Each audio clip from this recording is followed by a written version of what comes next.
warrior with the hands. That's what I'm all about. Hunger in my eyes, vengeance in my mouth. They don't want no altercation. Situation gon' get critical. It's best that you be easy. The end gon' be biblical. Look, flow like a river. It's something like a miracle. Royalty in my veins, loyalty in my ways. Pay back in every breath, plus revenge in my heart. The truth in every word. Bring light into the dark, and I ain't never lukewarm. Shit, I blazing in the season. Got plenty food for thought, just gotta watch who I'm feeding. And I been walking with them angels, so I guess I got this pistol for no reason. Niggas barely breathing, criticizing all my achievements. Won't make me weak, nah, it won't make me slack off. These niggas baby fat soft, better bear witness or back off. I be ripping shit like sackcloth. Dumb dogs all barked out. My hymen say I cup full, no room for emotion, so I pour my heart out. This road hard, but I intend to stay. And if it ain't UPK, then they in the way. My niggas righteous, they real, they down to suffer. Flow so deep, it drown a motherfucker. He say he in the truth, oh yeah? Well, this the home. And I don't hate them brothers, I'm just too loyal to my own. Plus what they believe, hard for me to follow. No rank me, no head, and I ain't leaving this body to live and sleep in hollow. So when they ask I'm UPK, you tell them absolutely. And I ain't trimming my ways for nothing, gotta execute me. Cause I can never die with my tail tucked between my legs. Shit I be thinking, watching my daughters tucked in their bed. They so smart, and Alana, she so beautiful, but they ain't like other babies, and they daddy far from usual. Now I'm missing cause I'm about my father's business. It ain't about this shit I used to do in that 98 Navy, the tan leather seats. See, without wisdom, this world make you weak. I found out that the truth was bitter, the lies are sweet. Tried everything, I guess me and Johanna had to meet. Now I make the blind see, and I make the dead speak. And teach both my little girls the day that they lie with a man, they better bring me bloody bed sheets. Chaos match the time, this Glock match my handpiece. And I ain't trying to take him out, but I will defend this house or take a check. 144 in that black trench on some hitman shit. Shit call me 47.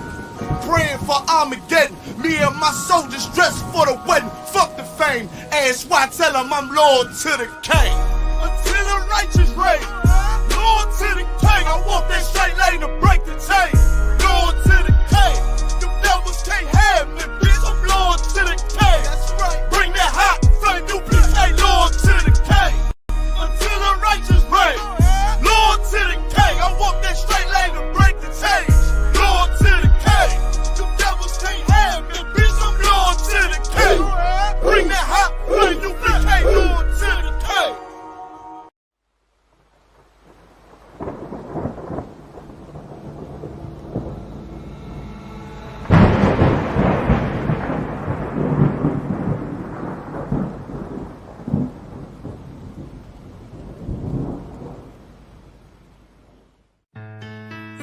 Till they bury me. I'm one west till they bury me. I'm one west till they bury me. I be one west to the death till they bury me. One west till they bury me. I'm one west till they bury me. I'm one west till they bury me. I be one west to the death till they bury me. I be one west to the death till they bury me. They ain't scaring me. Rip the soul out of Pharisee. Speaking heresy, it get you fucked up apparently. It's like they daring me. I said chill, they ain't hearing me. They ain't listening. Every bar nitroglycerin. Hit your heart, bring it back to start, make you live again. Get them dividends or we start getting ignorant. I be on that soldier shit. I told you shit phenomenal. Nah, but he abdominal. So what you suckers trying to do? Rhyming comical, guess it's funny until I'm bombing you. Bring apocalypse to them pussy niggas that's popping shit. Team of all-stars, I coach them up like I'm Popovich. Fuck the politics and the lobbyists and apologists. They vagina, so we gon' check them like gynecologists. It's kinda obvious how the situation is ominous. The way I vomit this and regurgitate for the audience. They start applauding this cause the competition is fraudulent. From the era where niggas smoke you up like a parliament. The flow been stupid, shit has gotten retarded since. All the dominance of one west rising to prominent. Cause I be one west to the death till they bury me. I'm one west till they bury me. I be one west to the death till they bury me. I'm one west till they bury me. I be one west to the death till they bury me. I'm one west till they bury me. I be one west to the death till they bury me. I'm one west till they bury me. They want a nigga quiet, mute my maneuvers, but I ride like I got Groupon for Uber.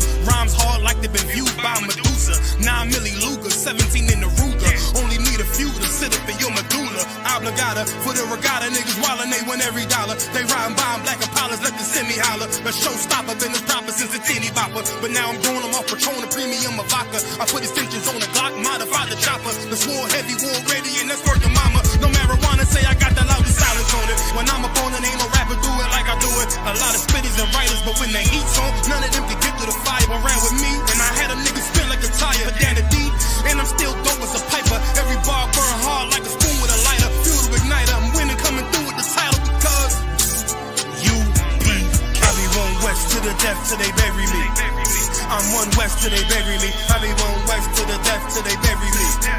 I'm one west till they bury me. I be one west to the death till they bury me. I'm one west till they bury me. I be one west to the death till they bury me. I'm one west till they bury me.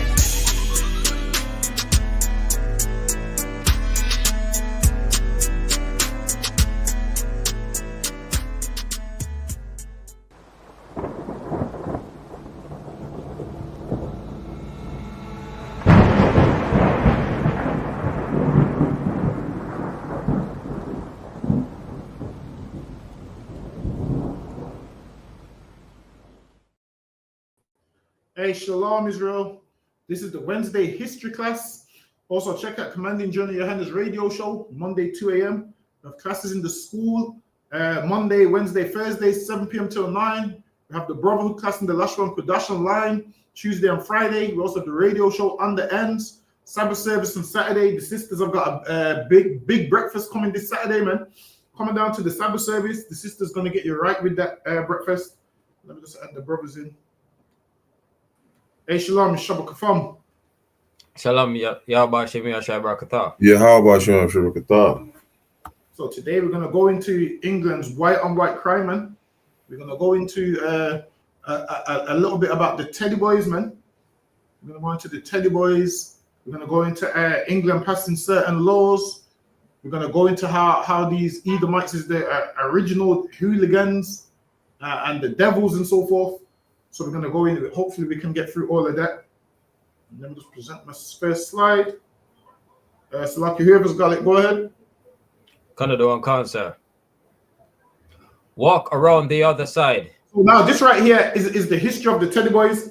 The Teddy Boys started with one thing called the Clapham murder. So then they stabbed someone and killed someone. So this is how the Teddy Boys started up. They started up with a thing called the Clapham murder. So if you type in the Clapham murder, you'll see that obviously they stabbed some kids and so forth. Go ahead. You flash. Cunt. Is that what they said? So now that's how these Edomites talk. So now there was a Edomite on the bench with a woman, and a group of these Teddy Boys tried to walk between them. Go ahead. These shocking words were to spark a teenage revolution. They were spoken by one of four lads who objected when a smartly dressed youth asked them to move their legs. So now it says that they were smartly dressed. So now in England, they were smartly dressed. They used to wear the trousers, the shirt, the ties. Used to wear the high up shoes, all of those kind of things. So these Teddy Boys, they had what you would call style and swagger. They were smartly dressed. Go ahead. So that he and his girlfriend could walk past. Minutes later, knives had been drawn and a 17-year-old was bleeding to death on a pavement. Knives had been drawn and a 17-year-old was bleeding to death. So when they talk about night crime, they make it like this started with black people. Now it started with white people, man. They're the originators of night crime, because this is the Clapham murder where they say the beginning of gangs in the UK started. So now these Edomites, what? Because we weren't even in England like that at this time, and they was producing knives and so forth. So whenever people talk about black people with knives, you need to remind them that, what about the Clapham murder, man? What about the white boys that had knives and was running around and killing each other? Right. Before we stepped foot in England? Well, in bulk anyway. So Lucky, go ahead. Knives had been drawn and a 17-year-old was bleeding to death on a pavement near Clapham Common in it's called the Clapham Common murder. Go ahead. In southwest London. It was the first in a string of senseless acts of violence that was to define the rest of the decade. Yes, and this violence was to define the rest of the decade. Go Mm. ahead. The Clapham Common murder of July 1953 brought to national attention the existence of what became known as the Teddy Boy. But that's how the Teddy Boys got their name. Why? Because they saw them and they saw how they was dressed. They was dressed in the drape coats. They was dressed in the hat. They was dressed in the shoes. So they was dressed smart. And then people would see them dressed like that and they would call them Teddy Boys. Because this was during the reign of Edward, it was called the Edwardian dress code. So that's what we would call it, the Edwardian dress code, because obviously it was the Edwardian era, because King Edward was ruling at that time. So lucky, get me that one. Did such an earlier golden age of high moral standards ever exist? It could be argued that the new Edwardians of the 1950s had a great deal in common with their namesakes from the beginning of the century, particularly the working class hooligan element of the urban slums. In one sense, the Teddies were nothing new. If their sense of fashion belonged to an early age, so did their behavior. For the Teddy Boys were... Wow, so they said their fashion belonged to an earlier age, and they said so did their behavior.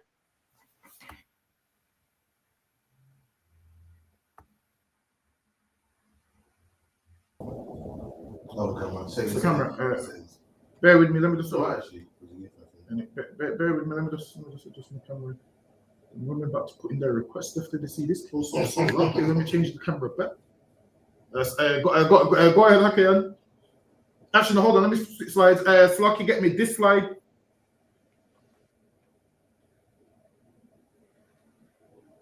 Banyamin, get that for me, please. Canada one can. Water. Not the first generation of youths to adopt a uniform and a fighting spirit. These Edomites, the Teddy Boys, they wasn't the first set of devils to adopt a uniform and a fighting spirit, meaning England's always had white on white crime and white gang members. So the Teddy Boys weren't the first. Those people before that, go ahead. The bloody street warfare, weapon carrying, and territorialism all had their origins in the previous century. So people's carrying weapons around in England before the Benjamites ever got here. That's right. Before we got here, these Edomites was carrying knives and knuckle-dusters and all of these weapons around. This is way before we got here. Go ahead. In 1963, the Daily Mirror suggested that the Teds were merely a modern-day version of the Peaky Blinders. Starting with the Peaky Blinders, man. The Peaky Blinders was also from England. I don't know if you watched the documentary or series of Peaky Blinders. They started in England, and the Peaky Blinders had a dress code. And what did the Peaky Blinders used to do? Commit crime, man. That's right. That's what the Peaky Blinders used to do. So much that people call the hat, because it's got a peak on there. That's why they call it Peaky Blinders. So because the hat that they wear has got a peak on there, and they'll pull their hat down to avoid detection. That's how they got the name Peaky Blinders. Go ahead. Modern day version of the Peaky Blinders, gangs of youth from Birmingham who were active in the late 19th and early 20th century. Their name derived from their caps worn with the peak pulled down, done not only for fashion purposes, but to avoid recognition by witnesses to their misdemeanors in a similar way that the 21st century youth wore hooded tops. So even this office trying to tie us into this nonsense, saying how the youths in the 21st century wear hooded tops. But the Peaky Blinders was a bunch of people that thought they was gangsters would pull their hat down and commit crimes to avoid detection, and then they got the name Peaky Blinders. So now it's people that give these gang members their names. So that's how they got their names, and the Teddy Boys also got their names based on their uniform. Go ahead.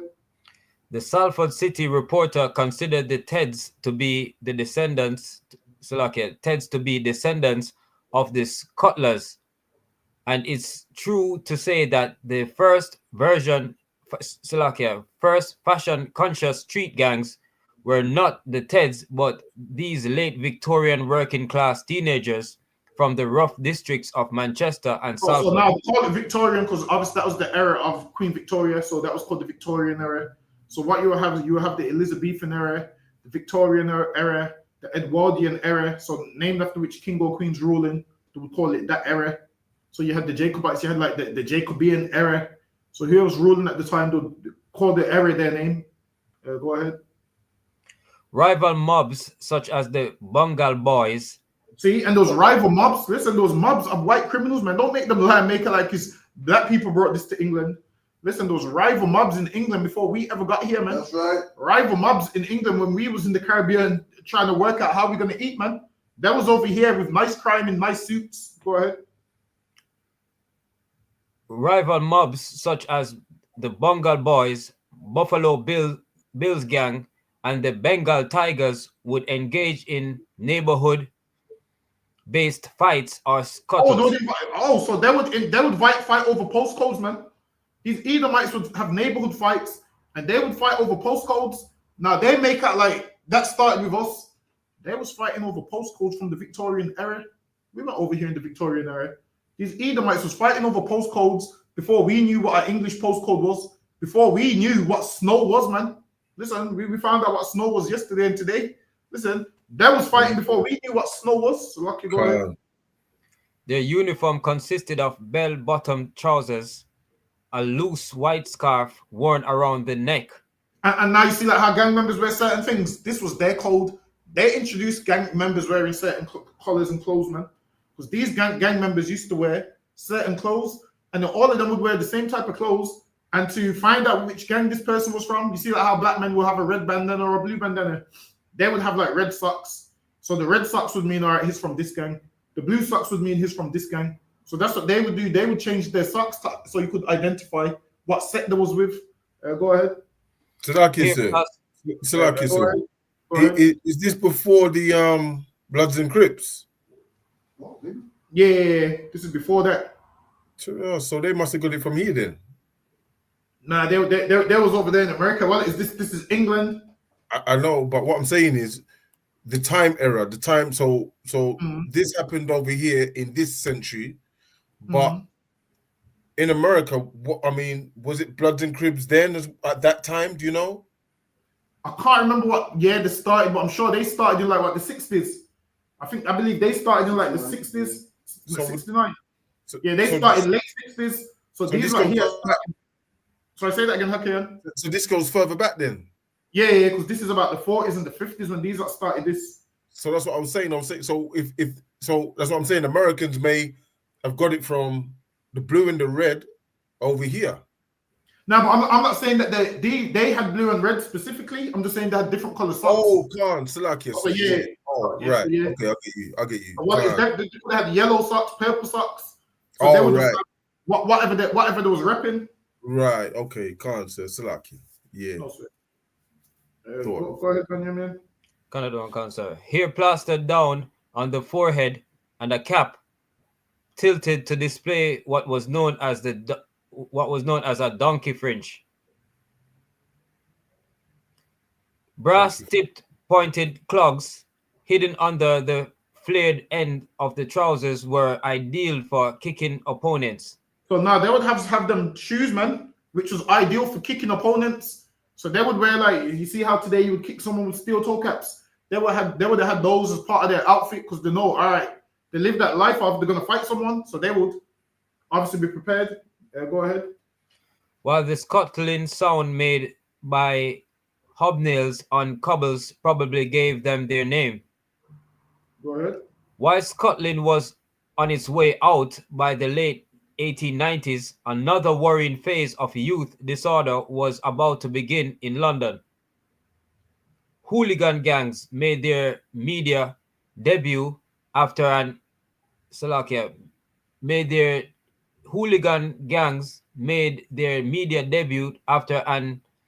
August bank holiday festival in 1898. So now these hooligan gangs goes back all the way to 1898, man. We were still recovering from slavery. Slavery for us ended in what, 1834? 1834. Right. And in 1898, these was hooligan gangs. Go ahead.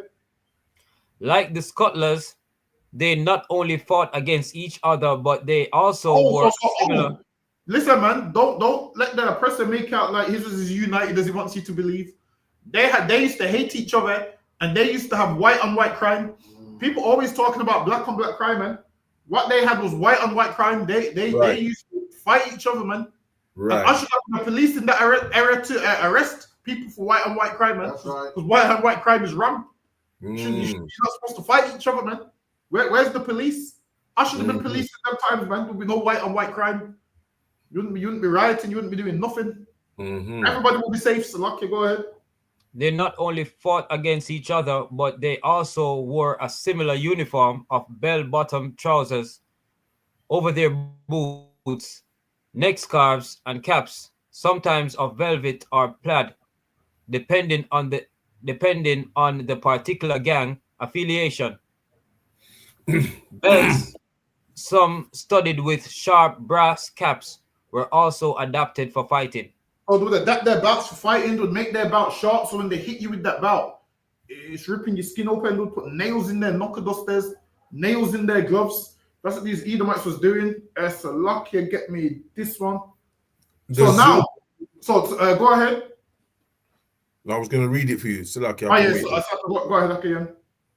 The zoot suits worn by civilian clothed black Americans sported broad shoulders, knee-length jackets, and very baggy trousers. Guess what?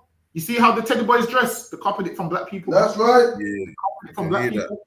Yeah. Listen, when you look at how the men came off the Windrush boat, don't you see the Teddy Boys just similar?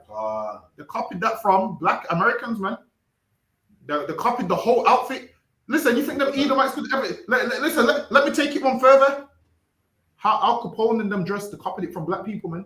With the whole suit and the long down jacket. Can't you see the resemblance? No, you got a picture, sir? Can you show us a picture? Hold on, I sure can. I've got that Windrush picture in. Hold on, let me type in how them niggas came off the Windrush. Oh yeah, they came in them suits, them dapper suits on the boats. Yeah, I did see that. Hold on, Windrush picture, suits. They copied them suits from us, man. This is their own white scholars saying they copied black people with the suits. Hold on, let me see if I can. Listen, you're gonna get some history today that you didn't know, man. Whenever you're dealing with a racist, say, "Well, stop wearing the suits." Okay, everyone knows you copied the suits from us. So, okay. Can you see that picture right there? Not yet. Oh yeah. I can see that one. Yeah, man. I like Banyami in that one there. Yeah. They've been copying everything we do, like down to the. Hold on, let me type in the.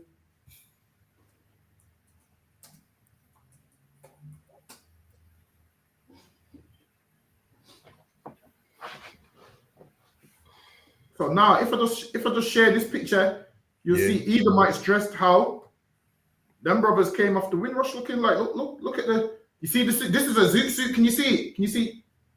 Oh yeah. So now, you see the long drape coat here? Yeah. This is how black men was dressing. And what happened? And what happened? The Teddy Boys who hate black people copied the whole dress code. Imagine that you hate black people, but you copied their dress code, which is crazy to me. So, Lucky, go ahead. I see the pastor wearing them in the churches as well. You know, them long suit jackets, like that zoot jackets. Even though the pastors is Christian, they still got that spirit of a black man in them. So they're gonna have a certain kind of flight to them. And this is why what you'll find is, even though church is the house of Satan, some of the best singers come out of there, man. That's right. Some of the most famous singers come out of that place. Yes, Lucky, go ahead. Men's hairstyles were generally short, but greased back at the sides. Sometimes with the hair at the front being combed forward over the forehead, forming a quiff. In 1948, as a reaction to the American influence that was changing Britain, something known as the New Edwardian style in men's clothing. The press is the devil, man. He took black people's style and he called it the New Edwardian style. Oh yeah. So now they've changed the name of it, and then now you're thinking it's something else. You're thinking, yo, that's how they dress. You're saying, yo, that's how they dress. No. That's how we dressed, man. That's right. That's how we dress. Well, it's they've been dressing like that for so long now that you think it's theirs. You see all them gangster movies, the mafia with Al Capone, and they got the bowler hats on and the long draped jackets. They stole that from us, man. And they don't want to tell you this. They'll call you a nigga, but then try and steal all your creations. Salaki, go ahead. Kalawan Khan. Something known as the new Edwardian style in men's clothing was reported to be becoming fashionable in the upper and middle class. That's just white man who do. Salaki, sir. These oppressors, the upper and middle class started dressing like black people. And imagine we meant to be lower class and the middle class and the upper class is dressing like us. Which shows how great we are, man. So much that people can hate us so much and still be like, yo, I'm trying to dress like them niggas. Listen, that whole Drake style belongs to us, man. It's here in the history. Let me go to the next slide. Salaki, go ahead. Canada and Cancer.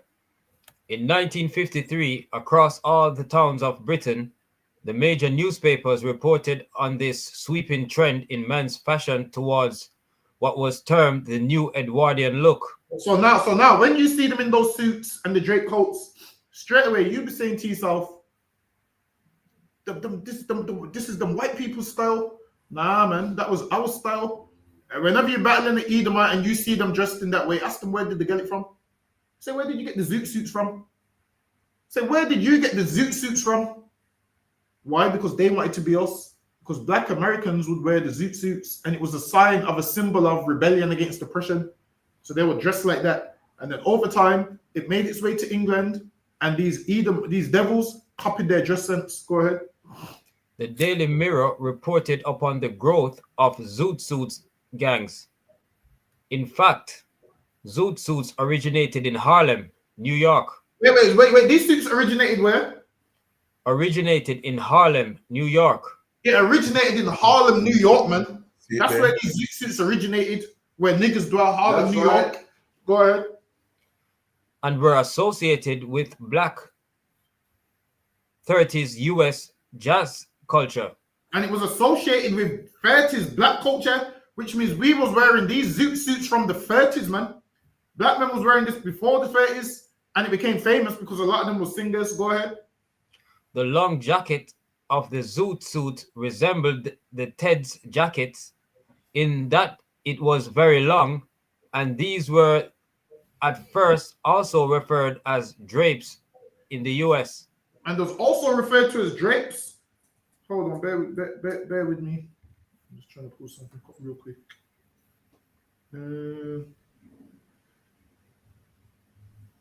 Hold on.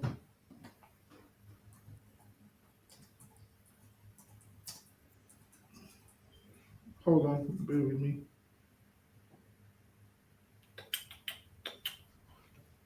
Salakia, sir, if I may, this is real good history here, because no one would really know that. Obviously we know that they take our culture and try to claim it as their own, but to know that it's been documented is such a wonderful thing, that we can bring out. For real, you see all of this. I'm telling you, all of this information we're gonna need it at camp. I'm telling you, because these devils say, "What did you bring to England?" Well, the suit that you're wearing. That's right. That's right.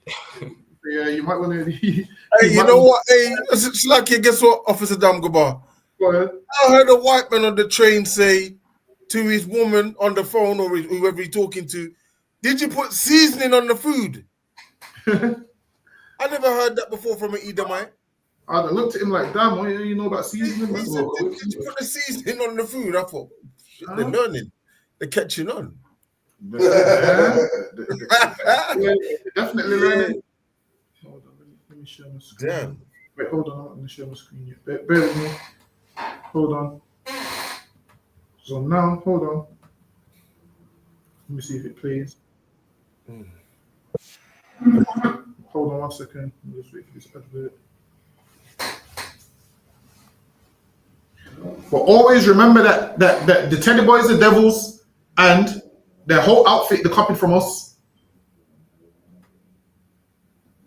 All right. Is that playing? Yeah, she do. Beauty though, let that flag all shit up.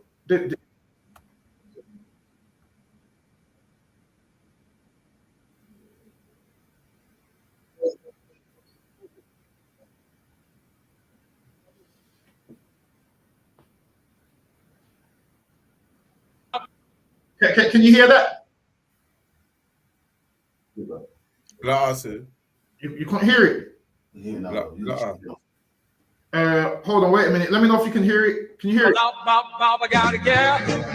yeah, can't. You can hear it. Can't. All right, so at the time, this was the music that them devils was listening to. You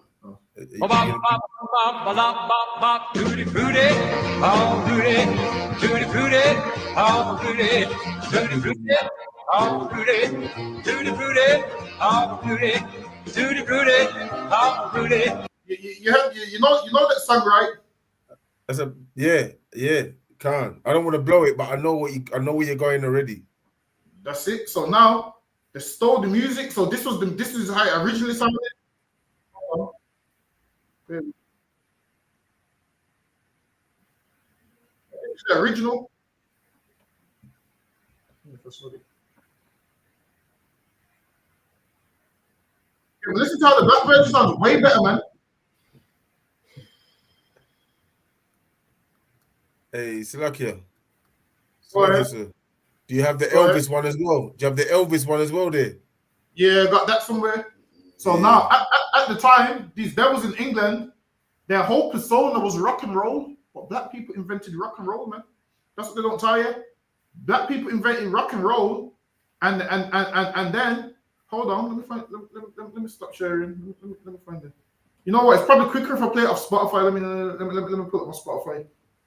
Hold on. Let me play it off Spotify. Probably quicker. Bear with me.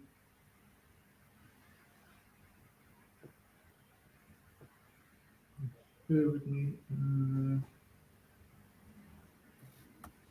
So now, even the Beatles, everyone knows this song, get it? You know this song, right? I do, yeah. You niggas too young for this. You know about Mr. Postman? I know about this one. There you go. All right, then that's the Beatles. Listen to the original.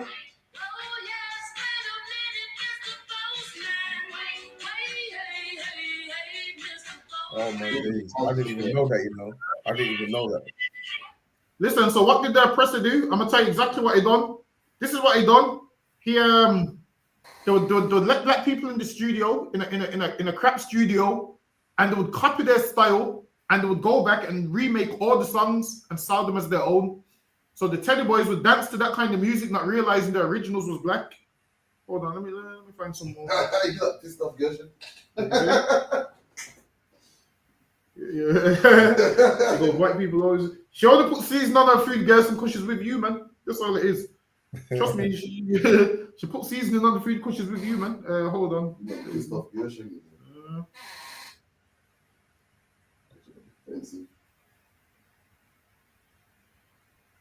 Hold on, let me find the next one. Bear with me, hold on. So here's the next one that they copied. So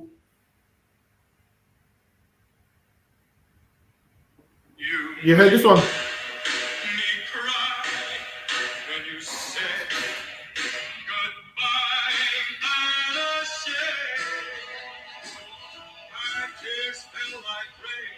Come on, you niggas too young to know this. Who's that? So that's the Edomite singing it. So now let's find the original. Bear with me. So the original is this is the original.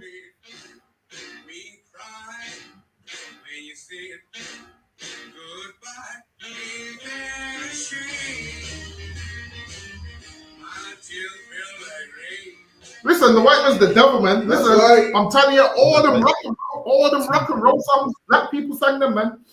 Black people sang all them rock and roll songs, and what did the oppressor do? Damn. Stole one of them and called it a remake. Tweaked a few words, called it a remake. And you know the black artists didn't get paid from this. Listen, you do know, hold on. If I type in, I'm gonna try typing her name, and the internet will tell you that rock and roll came from black people. You see, rock and roll is a mix of jazz and R&B and guitars and all of those stuff. What black people was doing, hold on, let me find their name. What's their name? What's their name? All right, bear with me.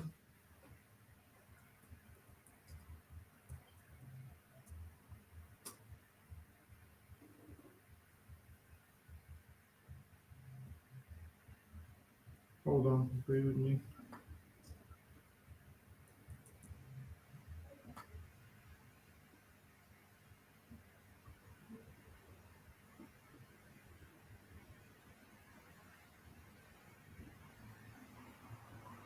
Hold on, wait a minute. I'm if I can open this. Bear with me. Oh, why is this Wikipedia? Yeah, close. Let me close. Yeah, I'm trying to find the part I want. All right, so let me share my screen. This is her name, and Rosetta Tharpe. It says American songwriter, guitarist. She gained popularity in the 30s and 40s with her gospel recordings, characterized by a unique mixture of spiritual lyrics and electric guitar. She was the first great recording star of gospel music and was among the first gospel musicians to appeal to rhythm and blues and rock and roll audiences, later being referred to as the original soul sister and the godmother of rock and roll, man. Black people started rock and roll. She's the godmother of rock and roll. I'm telling you, and they will never tell you this. They'll never tell you that a black woman is the godmother of rock and roll. They won't tell you this because they don't want you to know. The sister could sing as well. Hold on. Let me find one of her gems.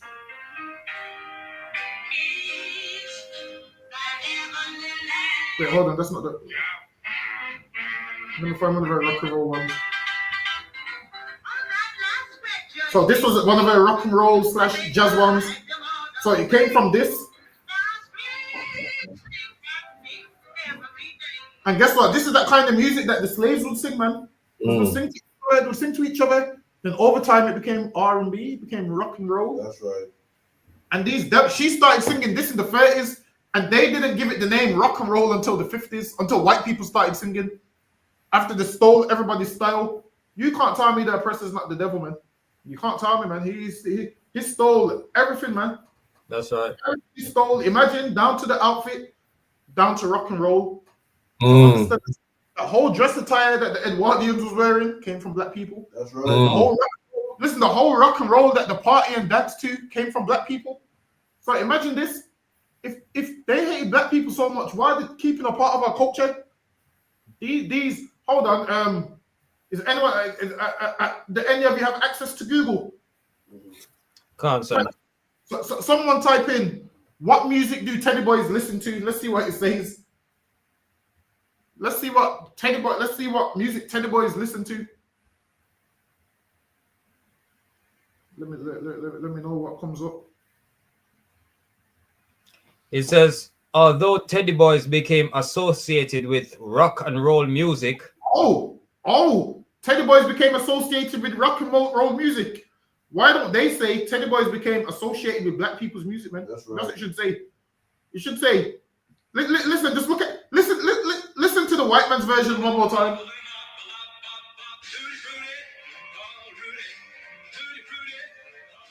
Listen, now listen to the black man's one.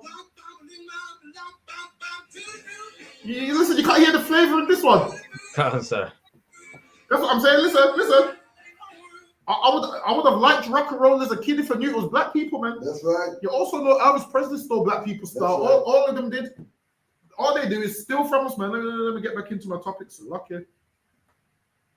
Where was we? I don't know, can't say. We just by jazz culture in the last. Yeah, go ahead. It says Harlem, New York, and we're associated with black jazz culture. So these devils hated you, but then stole your music. Because if you look up who's the face of rock and roll, Elvis Presley. Elvis Presley is the face of rock and roll. Meanwhile, rock and roll started with black people. And these are things that they won't tell you. They won't tell you that the Teddy Boys copied your dress code. They won't tell you that they stole your music. but then they'll call you a nigger. They'll call you a nigger, but won't tell you that they copied the music. They won't tell you that these devils, because they had money for proper studios, they had the black people in the room singing, and they copied them lyric for lyric and recorded it, and they got paid off it. And the black artists didn't get paid off it. No one can't tell me the oppressor's not the devil, man. That's right. Imagine all these great artists is singing their heart out, Right. and just stole it and made it his music. So much that what did he say now, Hakim and Benjamin, your rock and roll's white people's music. That's right. How much times listen, I'm guilty of saying it before, man. I can't wait to go to camp and say rock and roll's black people's music. Everyone's gonna look at me like I'm crazy, man. Actually, as a matter of fact, when I get some time, I'm gonna do a TikTok on it, man. I'm gonna play the black man's version, then I'm gonna play the white man's version. I'm gonna say, did you know black people originated with black people? I'm gonna say, did you know rock and roll was black people's music? Listen to this. This is the black man's version. This is the white man's whitewashed version. The same way they whitewashed this music is the same way they whitewashed Jesus Christ, man. That's right. The same way rock and roll became white music is the same way Jesus Christ became white. That's right. Contact the ISUPK and we'll show you the black way to rock it. You get in contact with the ISUPK. We're making everything black, man. Listen, I'm gonna be the first UPK rock and roll singer, so lucky. I'm gonna be the first nigga in the UPK to drop a rock and roll joint. Just let me work that guitar a little bit. Once I can work that guitar a little bit, I'm gonna be I'm gonna drop a rock and roll joint, man. Because that's our music and they don't want us to know. That's lucky. Go ahead, Benjamin. That's it on that slide, sir. Oh, that's it. Also, okay. So it says that were first also referred as drapes in the US. So imagine in the US, they called it drapes. Their oppressors stole it and called it Edwardian clothing. Imagine that. So now, if you don't study history, you would just see Edwardian clothing and think, yeah, it started with the oppressor and the Teddy Boys, not realizing that clothing was ours a long time ago. That's lucky. Go ahead.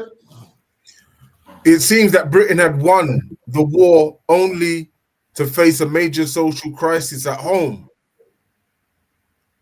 Crime became a political hot potato. In 1952, in the House of Commons, the Home Secretary, Sir David Maxwell Fyfie, was informed that people were being robbed, maimed, and murdered daily in our towns and cities. Throughout the early 1950s, various politicians painted a terrifying picture of a lawless country. Now, does someone break it down for me? Does anyone get what's going on here? So, like, yes, they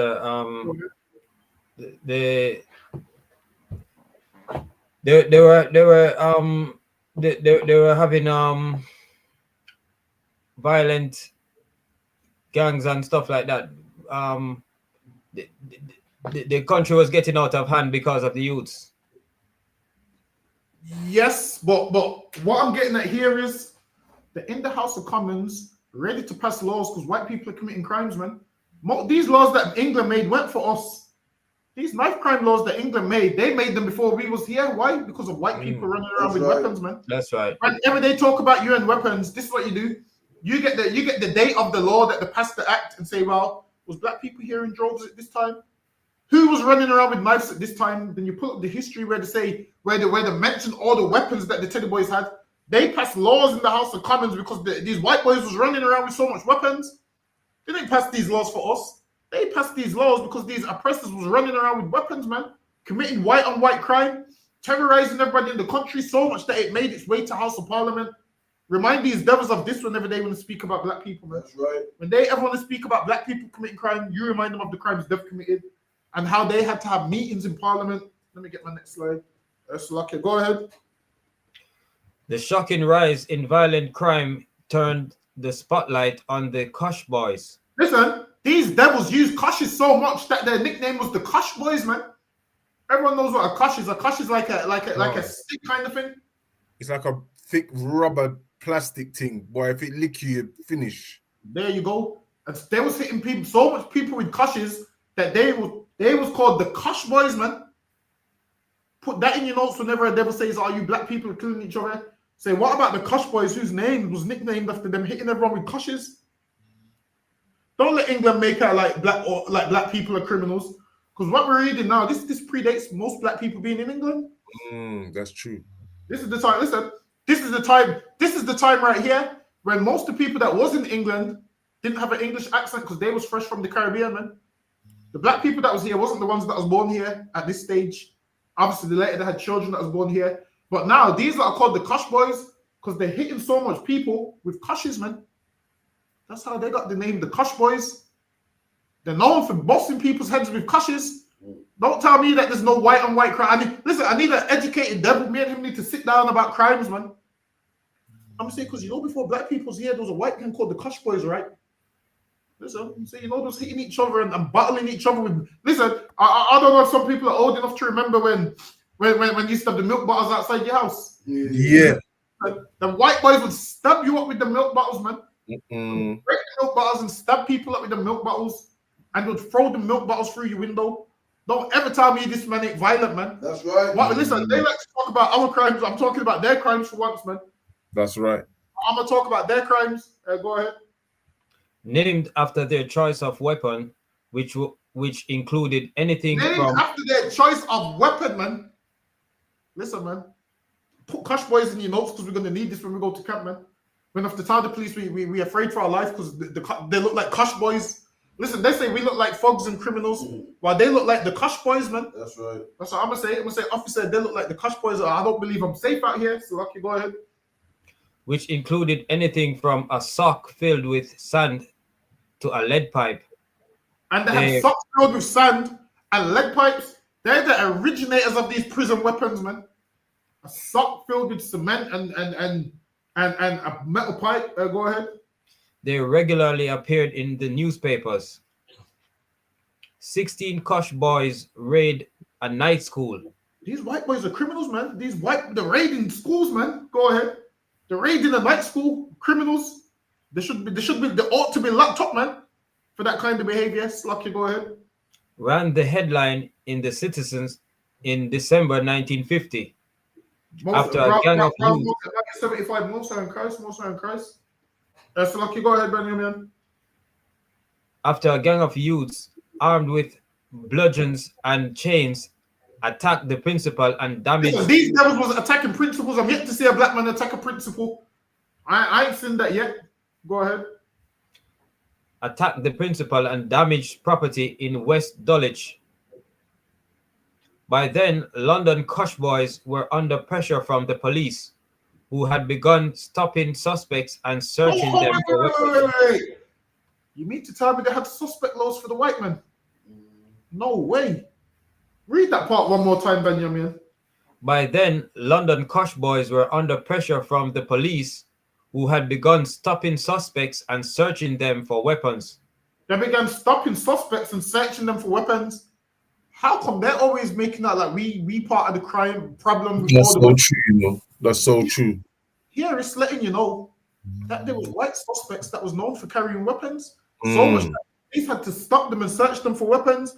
How come nobody don't talk about this? I want to hear about black people and knives, black people and this, black people and that. Yeah, I'm hearing about white people being stopped and searched by the police. That's right. Suspicious white people being searched by the police. I gotta give those police officers a hand for doing their job for once, man. Listen, the reason you don't find Kushes on white people nowadays is because you're not stopping them. You ain't stopping them. That's the reason. You're too busy stopping black people. No, the people in Kushes, they join the force. Exactly. The policeman walks with a Kush now. Probably a kid that had the Kush back then. Probably a police officer now. They got a Kush legally, man. That's right, sir. Let me get to the next slide. So, Lucky, go ahead. Illustrated magazine described the typical Kush boys in 1953. He invariably wears bottomless clothes. Slovakia. He invariably wears bottomless clothes. I said bottomless clothes. I was going to say shit. I was going to say Mike Tyson learned from them. I was going to say shit. I was going to say Mike Tyson learned that bottomless outfit from them. If it's a bottomless, so Lucky, go ahead. He invariably wears buttonless clothes and oxblood colored shoes. A silk handkerchief cascades from his breast pocket, but his flashy silk tie is his real pride and joy. They used to dress like that, all smart. They learned to dress smart from us. Listen, man, I don't. People think it's a lie when we say we came and cleaned up Europe, man. We cleaned up Europe. Europe weren't saying nothing before we say that. Go ahead. He may well take 10 minutes to put it on before he sets out for his headquarters, the inevitable CAF, in some brightly lit high street. The association between crime and clothing certainly predated the TEDs. So now they used to link crime to clothing. So you see how they do it with us? If they're wearing hoodies, they're probably criminals and whatnot. Back in the days, they used to link crime to clothing with how these Edomites would dress. Go ahead. During the early 1950s, it became common to relate young people's clothing to growing levels of delinquency and a general decline in moral values. So they used to judge them based on their clothing. Slacky Haki and get me this one.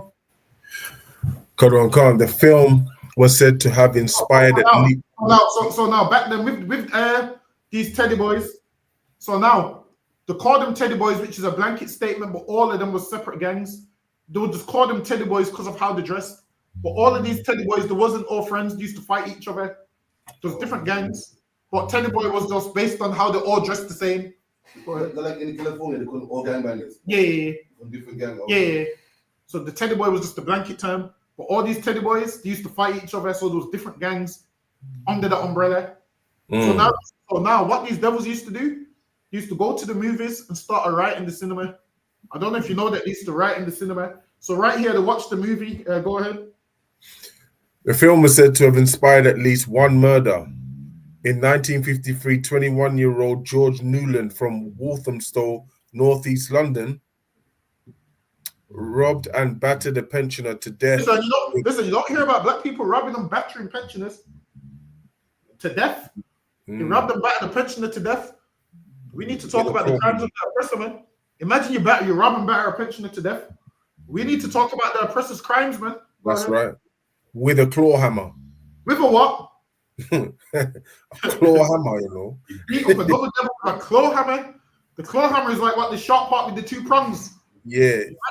You beat a man to death with the claw hammer. These people is a ruthless people, man. They need to let me in the House of Commons, man. So I can say, yo, these people need to be stopped and searched. They might have a claw hammer. Get me up to the House of Commons, man. Say, yo, listen, man. Say, yo, for everybody's safety, man, we need to start searching them more because, yo, I remember the stories when in 1953 a man got beat with a claw hammer, man. If I was in office, man, he could have been saved because I'd make sure those people are stopped and searched. They wouldn't be able to make it from one road to the next without being searched. That's like you go ahead, okay. Hear the reason. Because he needed money for a new suit. There you go. He needed money to go get a suit, man. A new suit, you know. They would kill you over clothing. And back then, everybody wanted to dress up like they was black. Let me let you in. Actually, hold on. I'm not going to let you in onto it next. Read on. So, okay. Damn. Newland explained to the police, "I'm sorry I did this. What really got into my mind was a Kosh boy picture I saw the other day. He was later hanged." So now this man was hanging. This is when they still was hanging people in England. Listen, they killed this guy, sir. Yeah, they hanged him because England. Who killed the person with the claw hammer? Yeah, they hanged him. They hanged the guy that killed him with the claw hammer. Okay.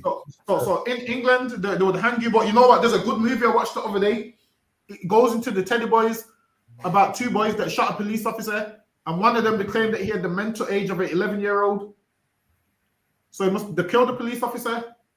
One of them was too young, so he went to jail for 10 or 16 years.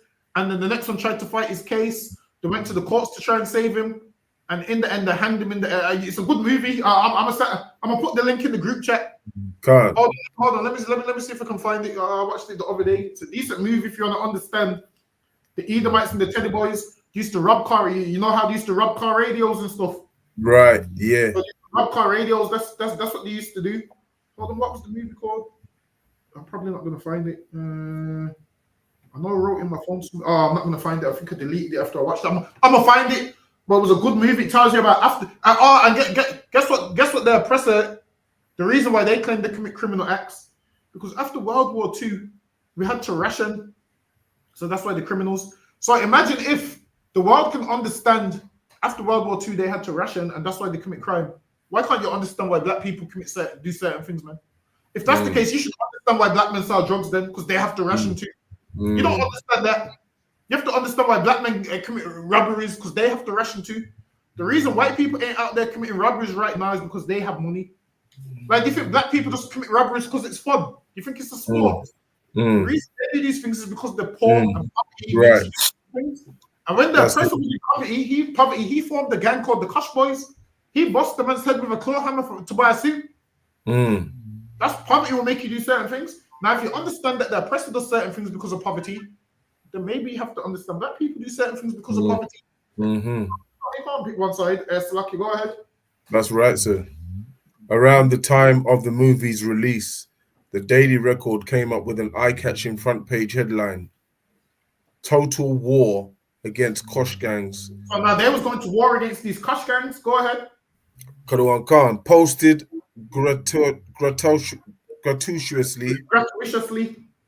gratuitously onto a story about the progression of the Prevention of Crime Bill through the House of Commons. Oh, wait a minute. So you mean to say they passed the crime bill because of white people committing crime? It says the Prevention of Crime Act in 1953.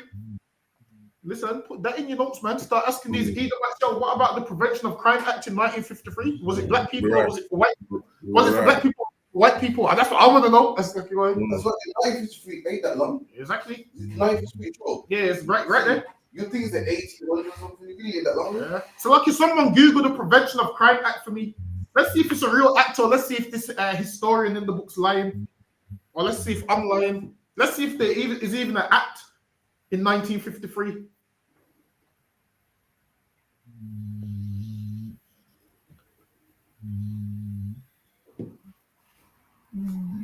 Yeah. There's one. What does it say? It says the Prevention of Crime Act 1953 is a United Kingdom Act of Parliament that restricts carrying of offensive weapons in public places. Oh, wait. Slow down. So you mean to tell me that passed this law because white people's carrying weapons and white people tell us about knife crime? That's right. Oh, the boy, sir. Read that for me one more time. Yeah, Karuan Khan, sir. The Prevention of Crime Act 1953 is a United Kingdom Act of Parliament.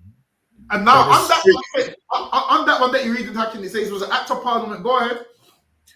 That restricts the carrying of offensive weapons. And on that says that restricts the carrying of offensive weapons in a public place. But when you go deeper into history, it says right here, the Prevention of Crime Act 1953 was passed primarily to deal with the Kush Boys. Wow. You see how with Wikipedia they'll water it down, make it like it was for everyone. Here it says it was passed primarily to deal with the Kush Boys, man. So that act of 1953 wasn't really for everybody. It was to deal with these white gangsters, man. That's right. Weapons, to stop these thugs from carrying weapons, man.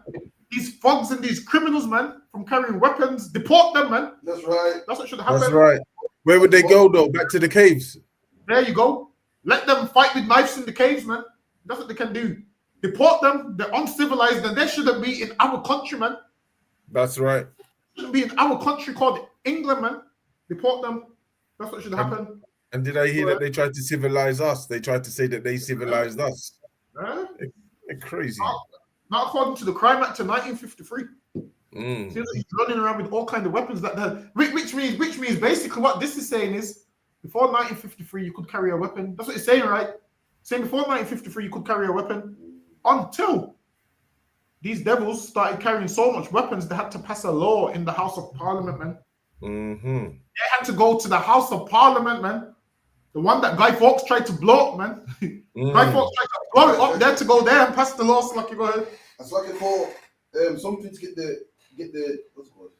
Get the attention of the government. I mean, it's not a one-off incident, you know. It's like global. Like, remember Happy that was like global or not global, sorry, like international. Like, a lot of people doing it to get the ear of the prime minister. It means these guys will do some crazy shit. These like have weapons on top of weapons, man. So much they had to pass a law. So like you go ahead.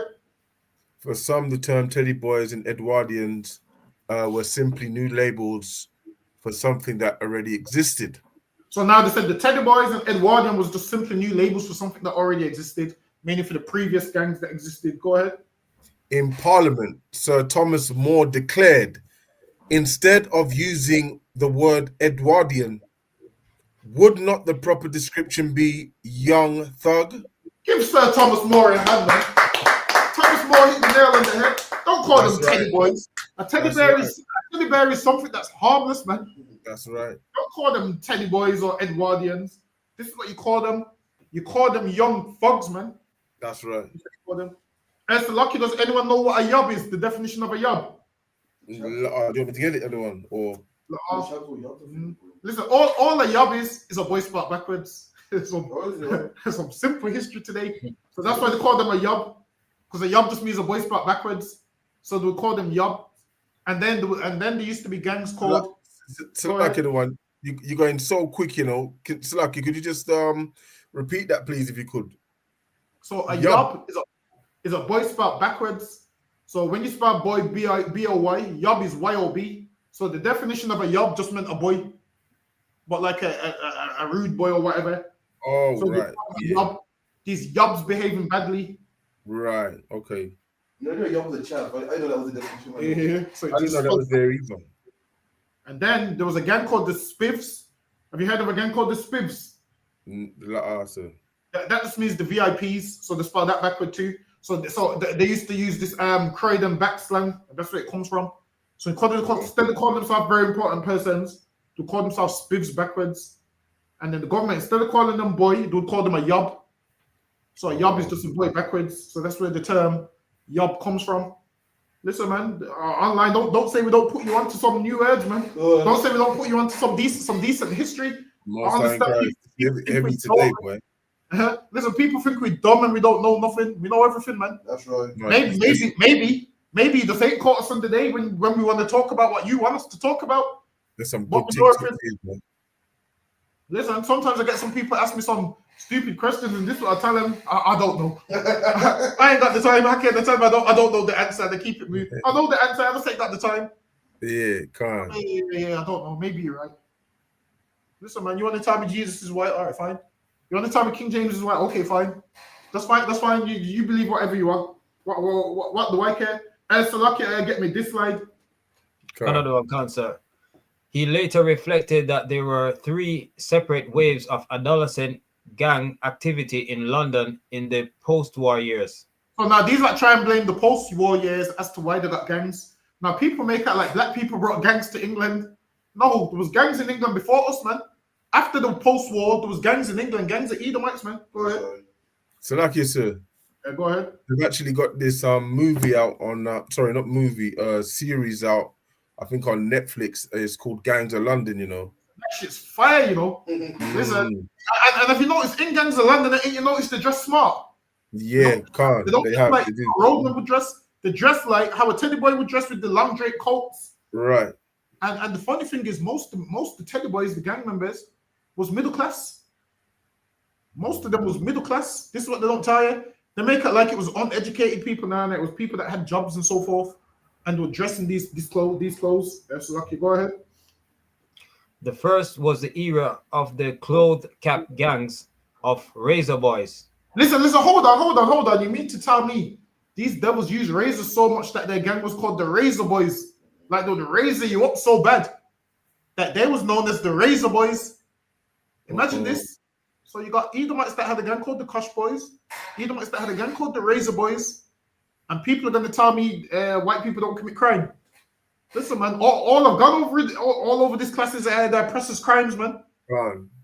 And this is, listen, people say, oh, we don't teach. What do they say? We don't teach real history. We're teaching history right now, man. Right. We're teaching history right now so much that Parliament had to pass a law. So, Lucky, go ahead. In the years immediately after the war, the next were the Teddy Boys, who carried knuckle dusters. Ooh, the Teddy Boys carried knuckle dusters. Listen, man, these are some criminal. You get punched with a knuckle duster, it's going to break your jaw, man. Trust me. Brass. That's going to break your jaw. You get hit with a knuckle duster, I'm telling you. Go ahead. Griffiths said that in London, the big Teddy Boy gangs broke up as the fashion spread and it became impossible to distinguish a true Ted. Oh, there was so much people dressed like that, you couldn't distinguish a true Ted. You just knew that it was in some kind of gang. Go ahead. As more youths adopted items of Edwardian clothing, the ties that bound them together were loosened until the original gang spirit and cohesion were completely lost, and the Teds were no longer a community. After a while, once we called them Teds, they realized, all right, they've all splintered off into different gangs. So they stopped using the term Teddy Boy. Lucky, go ahead. After, go ahead. Slack, sir. I'll let Hakim get the next one. Go ahead. After the carnage of the First World War, there was a large surplus of women. There's more women. Why? Because obviously most of their men died in war. So there's a large surplus of women. Go ahead. And so they had to dress up to attract the remaining eligible males. Go ahead. By the 1950s, the situation was beginning to reverse, when there were more boys than girls.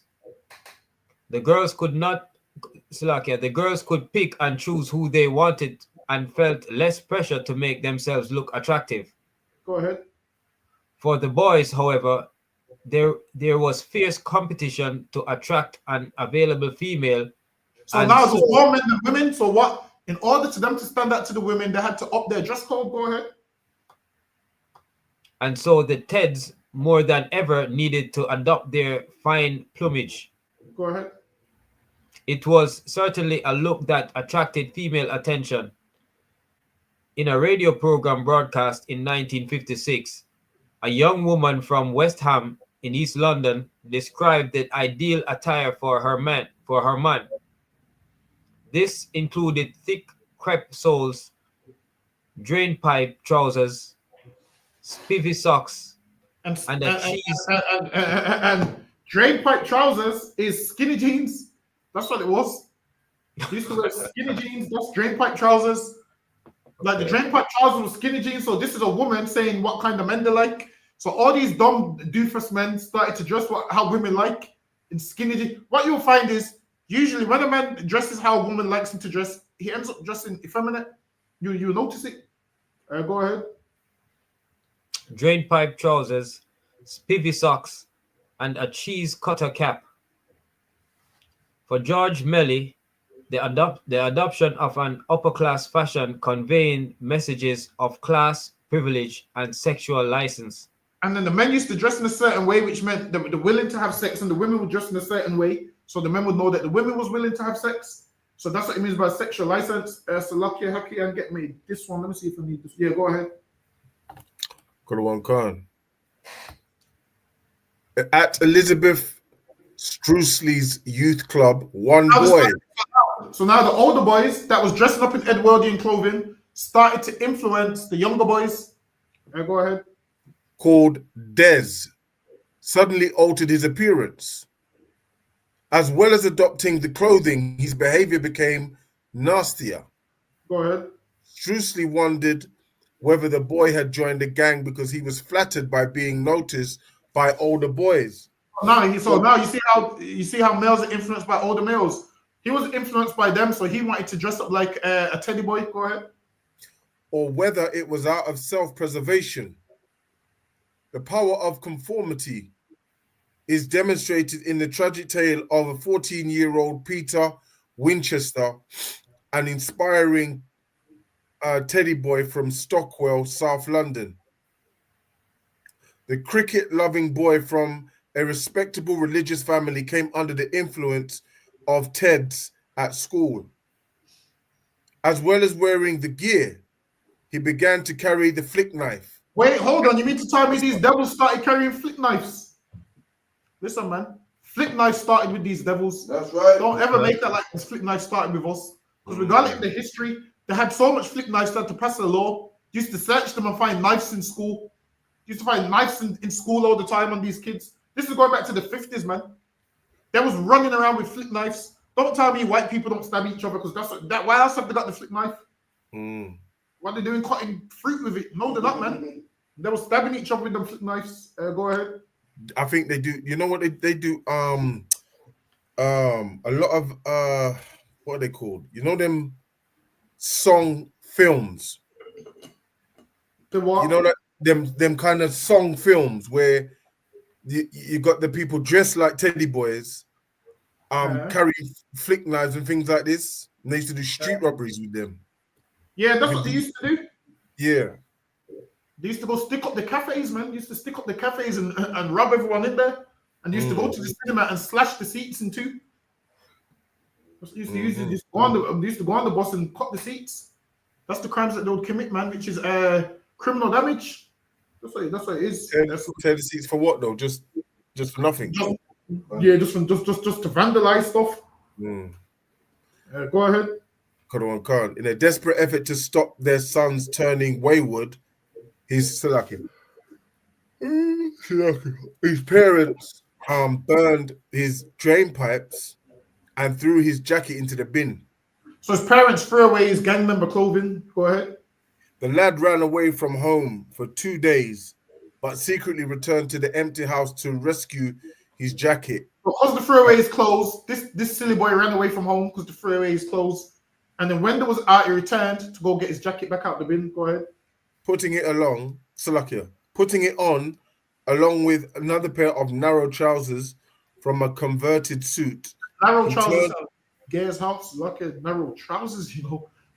That's the drain pipes. Go ahead.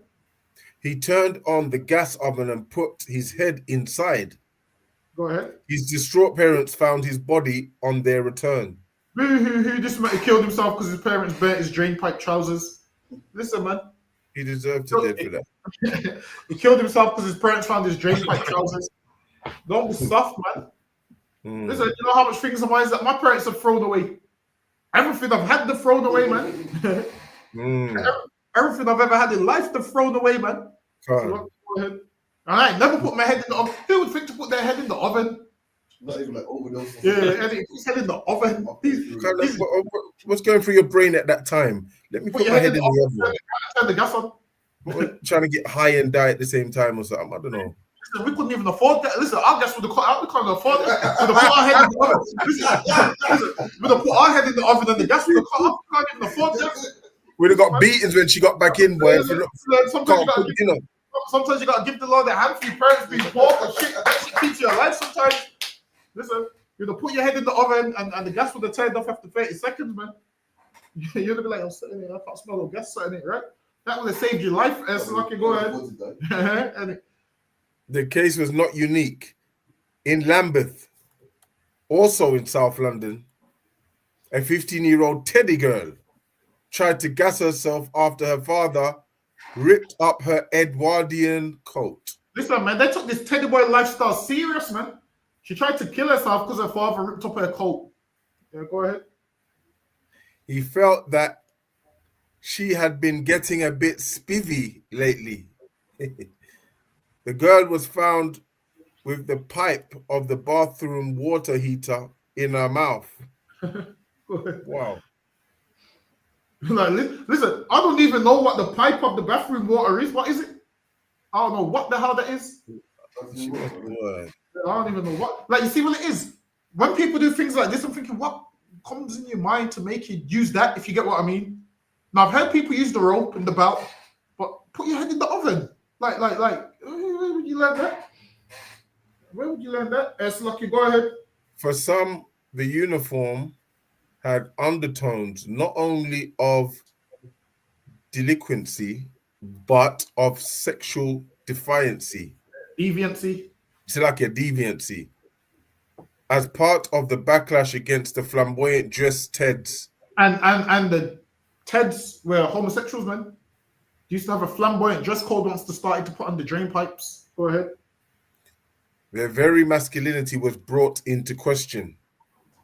In the post-war period, a time when homosexuals... The masculinity was brought into question. Go ahead, Daniel, and get me this one.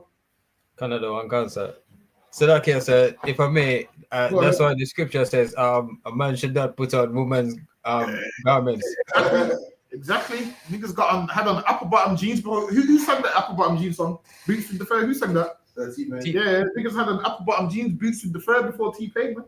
I'm telling you, men shouldn't be putting on drain pipe jeans. Like, I don't know if you've seen the punk rocket Edomites. Have you seen the drain pipe jeans? I need to Google it. Then again, I don't even want my Google search to think I ordered this. My Google search might think I want a pair. Drain pipe jeans. Nah, these ones are. It's lucky. Go ahead, Benjamin. Keep reading. I'm gonna just see if I can find them. Canada and cancer. Acts between men were illegal. Dressiness. So homosexual acts between men was illegal back then. No, I can't find a good paper. But go ahead. Dressiness was largely confined to gay men. Go ahead. The outrageousness of the clothes serving as badge of their marginality as social and sexual outsiders. And the Teddy Boys was homosexuals. You think I'm saying it as a slur? I'm actually being serious. It was actually homosexuals. Go ahead.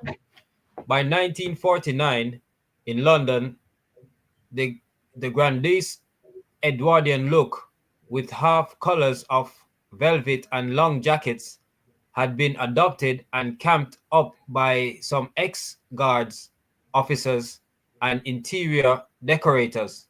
So over time, the whole outfit, it went from them stealing normal outfits from us to turning the outfit into a gay outfit. So they tweaked it into a gay outfit. Go ahead. At the time, both groups were associated with homosexuality. Oh, the Teddy Boys was associated with what? Homosexuality. Teddy Boys was homosexuals, man. Go ahead.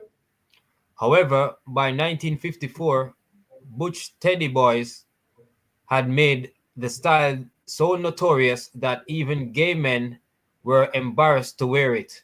And the Teddy Boys outfit was so gay. Even gay men was embarrassed to wear it. What does that say about the Teddy Boys, man? That they made it so gay. A gay man said, "This is gay." Imagine the gay man said, "Yo." Imagine this is what the gay man said. The gay man said, "I'm gay, but this is gay." That's what the gay man said. The gay man called it gay. Even he refused to wear the outfit. So Lucky, go ahead. Nevertheless, links were still made between Teddy Boys and homosexuality. And there was linking homosexuality and Teddy Boys together because they used to deal with each other. Go ahead. In her study of a Liverpool street in the 1950s, Madeleine Kerr noticed that many of the most prolific lawbreakers were effeminate looking. See, and even they understood the Teddy Boys was effeminate looking. It breaks my heart to hear that black men was getting beaten up by these kind of people, man. It breaks my heart, man, to hear that black men was getting run up and down the road by the effeminate looking Teddy Boys, man. Go ahead. Deceptively gentle-mannered and took great care over their appearance, particularly their hair. Imagine that, a man's spending time doing his hair. Like the way they would do it, they would quiff it and put all these oils in there and take their time. They'll do it how a girl would do it, taking extra time. Go ahead. In spring 1955, the Teddy Boy craze hit the streets and was avidly taken up by the effeminate boys. And even they knew that the new boys that became Teddy Boys was effeminate. It was taken up by the effeminate boys. Go ahead. Reg Milbank, one of the teenage Teds in the 1959 novel Kosh Boy. Oh, now there's a movie called Kosh Boy. You can watch it in your own time. It might be on YouTube or it might be on Netflix or somewhere, but they've got a whole movie called Kosh Boy. Go ahead. Is another effeminate and clothes-obsessed youth nicknamed Millie. He is treated cruelly by his family and the rest of the community for his homosexuality. Listen, man, they knew those homosexuals. Go ahead. He therefore takes revenge on society through acts of criminality. So now, because everyone teased him about him being a homosexual, he took it out on society through acts of criminality. And listen, man, I need to apologize to Captain Mashak because Captain Mashak told me years ago, he goes, "Yo, a violent man is a homosexual." And I was like, "Nah, man, sir." Can you remember you was there? Remember he was like, "Nah, man, sir. You sure about that, sir?" I was like, "Nah, man, sir. I don't see the correlation. I don't see the correlation." Captain Mashak's like, a man that's violent for no reason is a homosexual. And I'm like, "You sure, sir?" He's like, "Yes." I'm like, "I don't see the correlation." And then now we see the correlation. A man that is violent for no reason does it to mask his homosexuality. He tries to hide from that homosexuality so much that he's violent for no reason. So you think he's more masculine because they think being masculine is to be violent to people for no reason. The reason they're violent for no reason is to mask their homosexuality. Captain Mashak told me this. It was in 2016, right? 2016, in 2016, and only this morning I understood it. Only this morning I said, "Oh, I remember what Captain Mashak was on about now." Because first when they said it, I was like, "I don't know about that," you know, sir. There's tons of things Captain Mashak says to me, and I'm like, "I'm not sure about that," you know, sir. And then 2 years later, I'll be like, "Oh, I get it." So in here, this is what you do: you stay in the truth, man. Because there's some things you won't get straight away, and then one day you will get it. I get this completely now. That a man that's violent for no reason is probably a homosexual. That's lucky. Go ahead. Canada and cancer. After discovering the Edwardian style in a copy of Taylor and Cutter magazine, he kits himself out as a Ted, reasoning that since he is already viewed by society as a criminal, he might as well become a well-dressed one. And he goes, he's already seen as a criminal, he might as well become a well-dressed one. That's lucky, happy, and get me. This one. Khan. Others also question the sexuality of the Teds. An Irish observer who had knocked around with the Teds for some time. This was an observer who used to roll with the Teds, used to roll with the Teddy boys. Go ahead. Claimed that if you picked any 100 Teds, if you pick any 100 Teddy boys, any 100, go ahead. Especially from those who had been in prison. Especially from those who had been in prison, go ahead.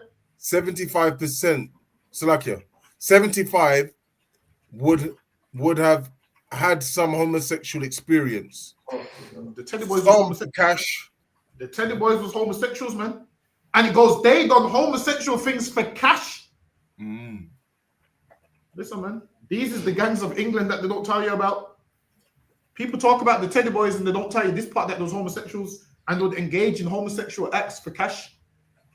Right here, we're reading from a man that used to chill with the Teds. So he knows firsthand. He goes, out of every 100 Ted, 75 of them was homosexuals. So 75, that's more than half, that's 3/4. Go ahead. Khan. Some for cash, some out of curiosity. Some out of what? Some out of curiosity. Some of them done homosexual acts out of curiosity. Meaning they was curious. Listen, curiosity killed the cat, man. Don't be curious, man. Don't be curious, man. They got homosexual acts out of curiosity. And these is the same people that wanted to fight black people. Go ahead. Most out of sheer boredom. Imagine that. Most of them done homosexual acts out of boredom. And listen, the same spirit that they had back then is the same spirit that now. That's right. I don't know if you've ever seen how they are with each other in the club. Them Edomite men dancing on each other. Them Edomite men do the most homosexual jokes ever. And you notice all their jokes have to be some homosexual joke. They kiss each other, and to them, it's out of boredom. The same spirit that they had back then is the same spirit that they have right now. They do these acts out of boredom. To them, to be homosexual is, oh yeah, we're bored. They're going to try it. That's what they do. Out of sheer boredom, that's why they do these acts. So let's go ahead. Khan. He added, even if they weren't all effeminate, by which he meant homosexual, even though at least some of them were, the point was that the Teds felt a need to outshine the way girls were dressed. So the boys tried to outshine the girls. Imagine you're a man trying to dress better than a girl. Imagine you're a man trying to outshine a girl. Something's wrong. Something's wrong. You shouldn't be a man trying to outshine a girl. The Teds was homosexuals, man. So go ahead.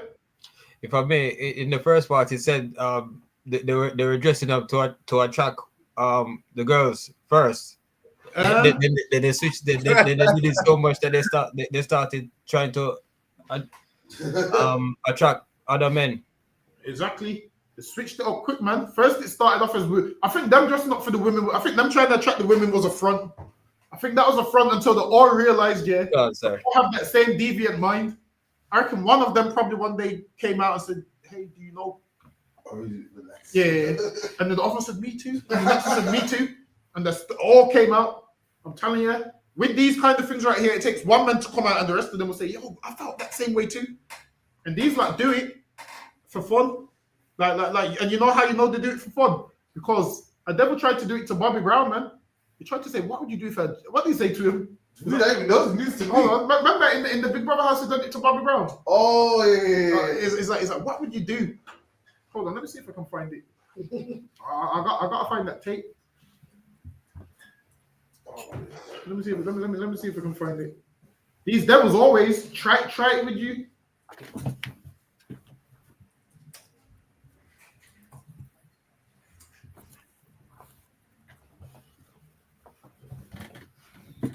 Hold on. Let me share my screen. Bear with me.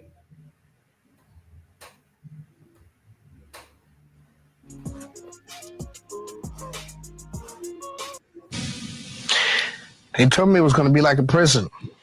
How do I measure up to your cellmates? You're dangerous. I haven't tried any sex moves yet. The fuck you mean sex moves? Do I look like, brother? You're saying you haven't even tried any sex moves yet. Are you? Am I gay? Yeah. Would it make a difference? Are you?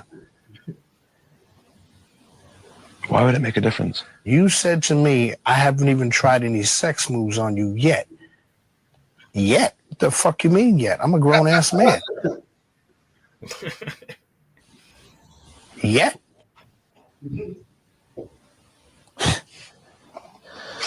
On live TV, I will fuck you up.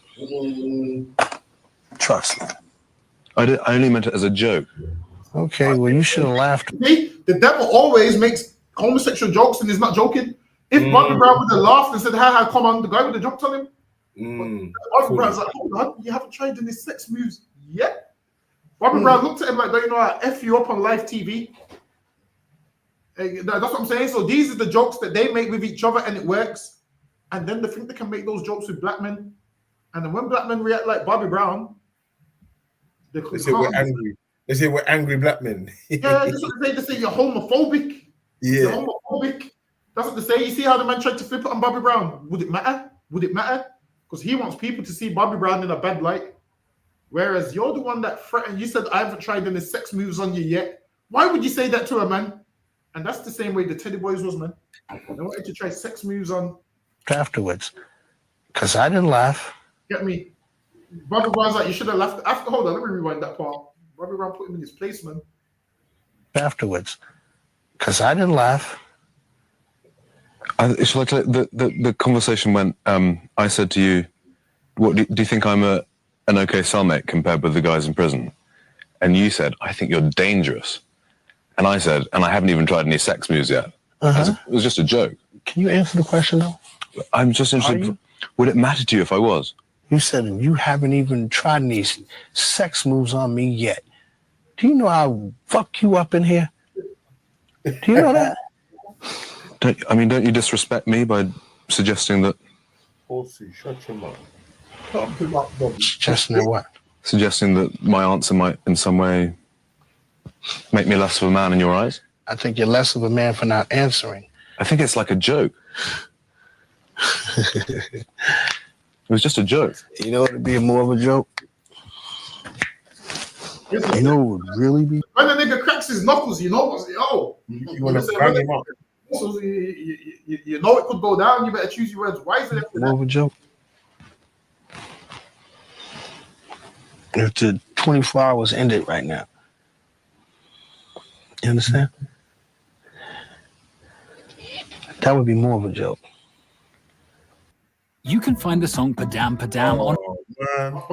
Bobby Brown don't play that. You don't see that, man.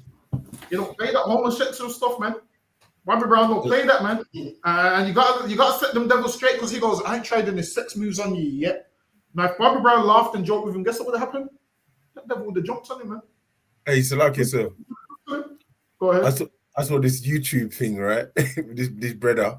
And this Edomite went over to the brother and said, can I kiss you? To the brother, right? Damn. The brother said, what's your brother? Yeah, you can. soon as he come over, he just knocked him out. Knocked him clean out.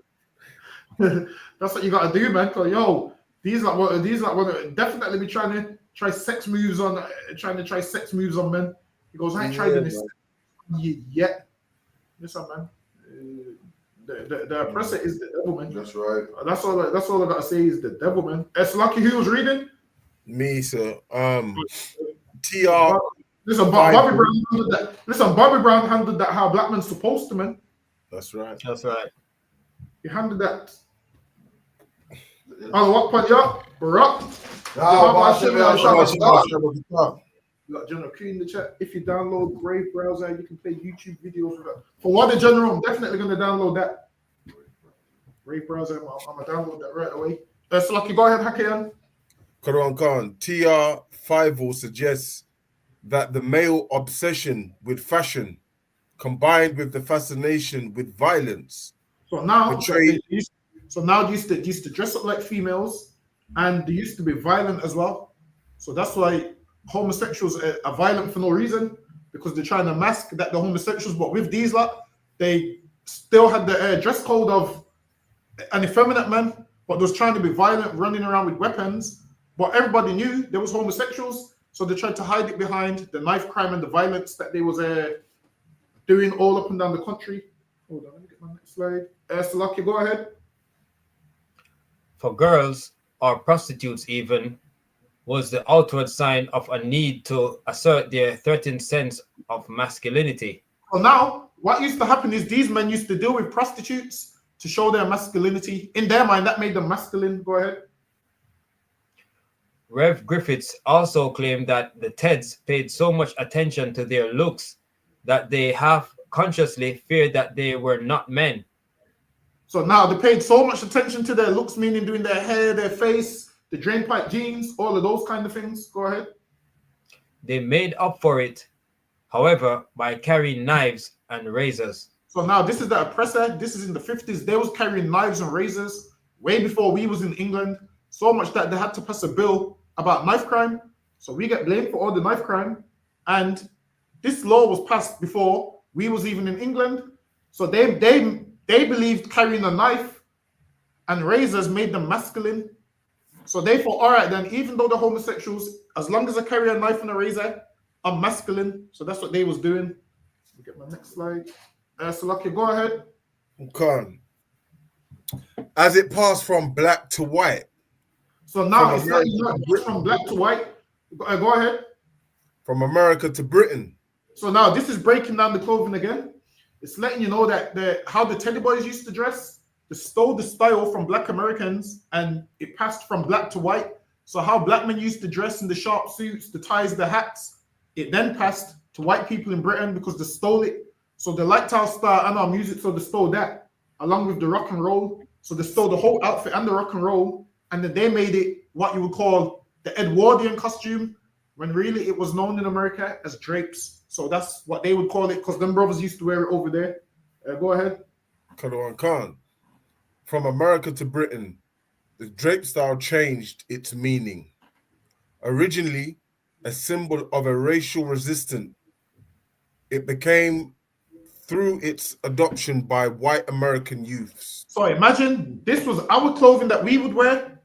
We would wear this, and the white American youth started stealing our culture also. So what you'll find is a lot of the dress codes in its original form came from us. So now they stole, the white Americans stole the brothers' dress codes, and then over time it made its way to England. And then now what you have is, hold on, now what you have is them dressing like the us. Let me pull up a picture of. So like you said, I always thought suits were a white man's thing, you know, always. Now we started rocking it originally before they came, and so you know the long drape coat. Hold on, and until this day, old Benjamites wear them coats till this day. Hold on, let me find it. So if you look at this image right here, don't Benjamites wear these long coats till this day, especially older ones, them drape coats.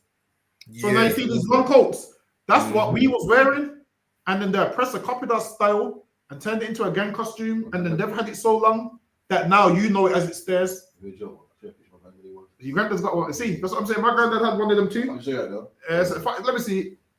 There you go. Listen, Captain Croft is showing a picture of his granddad in the same coat. Why? Because that's how we originally dressed. And then they stole how we dressed and made it theirs. And then what did they do? Gave it a name, the Edwardian dress code. No. We had this from before the Edwardians. Now, who else started wearing coats like this? Al Capone. Who did they copy? They copied us, man. All them gangsters, them Italian gangsters, they copied this whole dress code with the hat and the long coat from us. And they were, I don't know if you've watched any of the mafia movies. Hold on. They look scruffy though. Those guys, they look scruffy wearing it though. Let me pull up a picture of Al Capone. I swear they even called it. I swear he even called his name the Chicago Outfit, the Outfitters. Is that what he called his? Hold on. Let me pull up this one. There, let me show you the screen.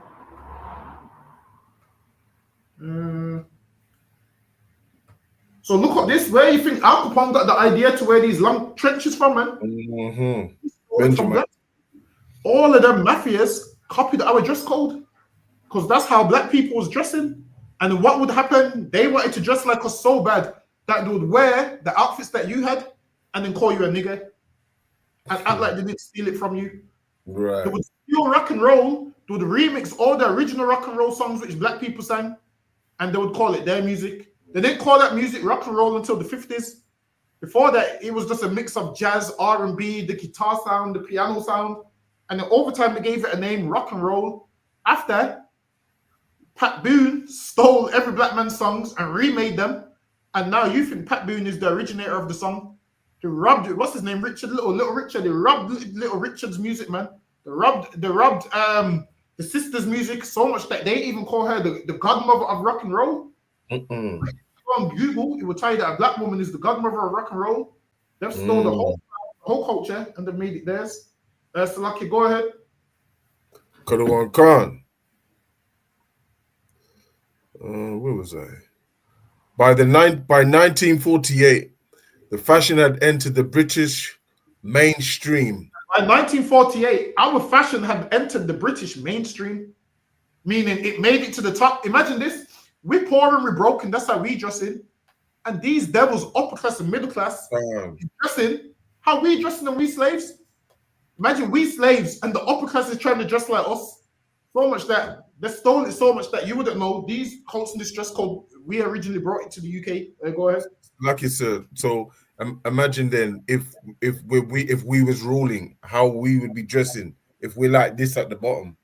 Listen, I'm gonna lose my mind if I see a devil in a garment with fringes. I'm gonna lose my mind if I see a devil in a garment with fringes. So okay, go ahead.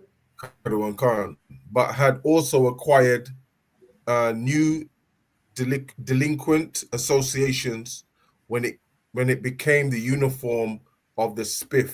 So the spiff was another Edomite British faction of the Teddy Boys, and then this became their uniform. So now that our clothes that we would wear, they made it their uniform. Go ahead. Kadawan Khan. By the time the Teds took up the Edwardian look, the draped jacket was already viewed as the uniform of the criminal classes. By the time the Edwardian took up the draped jacket, because why? Your Al Capones and all of them was wearing the draped jackets. So by the time it got to the Edwardians in like the 1940s, it was already considered criminal classes would wear it. And in the beginning, it wasn't criminal class. It was our outfits. It was our clothes. That's how we would dress. And the Light Tower dress code and they stole it. And then they gave it to their, and now it became theirs. So okay, go ahead. Sir. An essential accessory to the Teddy Boy uniform was a weapon. Listen, this is knife crime. This is carrying weapons before black people was in England. Says an essential accessory to the Teddy Boy uniform was a weapon, meaning they would dress like that and they would carry a weapon. So much that they had to pass laws in Parliament to ban people from carrying weapons. So now when they make out your knife crimes, black people, just ask them, what about the 1953 Act of carrying a weapon? Because that's before black people was here in droves.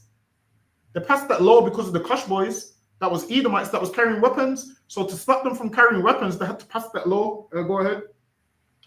Often anything that they could get their hands on. In 1957, fearing that a gang fight was about to break out, 2 detectives forced 75 young This is what I'm saying, man. customers. Right here is the white gangs, man. Those white gangs in England before we was here. Don't ever let them make it that all gang members is black people. Because before we was here, there was gang fights. There was about to be one right here in 1957. Go ahead. 2 detectives forced 75 young customers in a coffee bar in Wallington, Surrey, to stand with their hands above their heads. Body searches uncovered 2 heavy belts, a weighted chain, a sheath knife, 2 flick knives, a pen knife, 3 lengths of chain, 2 attached to handles, 2 bottles, and a stiletto knife. And people tell me white people don't carry weapons. These men had weapons on top of weapons, man. They had a stiletto knife, they had a sheath knife, they had a flick knives, they had a pen knife. How much different knives do they need, man? And this was white people before black people was in the UK like That's that. right. This was white people before black people was here. So much that they had to pass a law because the knife crime was getting out of hand. And who was doing the knife crime? Oppressors. Go ahead. A London probation officer revealed that it was not unusual for youths to carry a weapon to give them status in the gang. Superintendent Fabian claimed that boys carried weapons not only to make themselves feel important, but because they knew that their weaponry could instill fear in adults. And these teddy boys would carry weapons to put fear in adults, because England, in a time in England, adults could beat other people's children. And then these teddy boys was gonna be like, ain't nobody gonna be beating me. We're gonna bring knives. Have you heard that saying, oh, we can't even talk to the youths no more because they're violent and parents are scared? It started off with these oppressors, man. These oppressors started bringing out weapons. Man, you see when they say it takes a village to raise a child. These oppressors is the reason why why it didn't work. You know why? Because they brought out knives to stop those adults from beating them. It wasn't black people. Now, adults nowadays make it like black people are creating all the problems. No, man. What about when the oppressors brought out knives? The oppressors brought out knives so other adults couldn't beat them for their behavior. It wasn't us. This is these Edomites. Go ahead. Looking back to this mythical golden age, Fabian recalls that in the past, a member of the public could deal with a couple of badly behaved teenagers by giving them a clout. So now an adult could beat children that was misbehaving. So these children, these devils got knives and said, yo, ain't no adults going to beat us. We're getting rid of that community spirit, man. We're getting rid of that. They ain't going to beat us. So they started to bring knives, willing to attack adults that tried to beat them. Go ahead. Now they made that like attacking adults started with us. It didn't start with us. This started in around the 1950s with the oppressor. Go ahead. By the early 1950s, however, citizens risked being confronted by a dozen armed gangsters seeking revenge. So you'd beat one child, and guess what would happen? All the other teddy boys would come and seek revenge. All of them would come and seek revenge, meaning they ain't gonna get beaten by no adult. It don't matter who you are. So luck you're getting me this one. In 1958, the lads were wandering around armed with knives, knuckle dusters, and sharpened bicycle chains. Man, the oppressor had all weapons, man. They had knives, they had knuckle dusters, they had sharpened bicycle chains. What do you think they're going to do with these things, man? I don't know if you've ever been hit with a chain. That hurts, man. Try getting hit with a bicycle chain. They sharpened the bicycle chain, man. We had a regular one. These are the weapons that the oppressor had, man. Go ahead. Kadwan Khan. Incidents had broken out that had resulted in horrific injuries. Although the assaults often went unreported, the constant knife crime would have been higher, but most of the people didn't report it. Most people didn't report it. Go ahead. Kadwan Khan. The constant threat of violence on the streets made it difficult for law-abiding citizens to go about their business. Guess what? They blame us for terrorizing the neighborhoods. That's true. Here, right here, you see those white boys was terrorizing the neighborhoods so much that people were scared to go about their business. How are they trying to put all the blame on us when we was barely in the country at this time? We was barely in the country at this time, man. These oppressors' children was terrorizing the neighborhoods. That's what they was doing. Go ahead.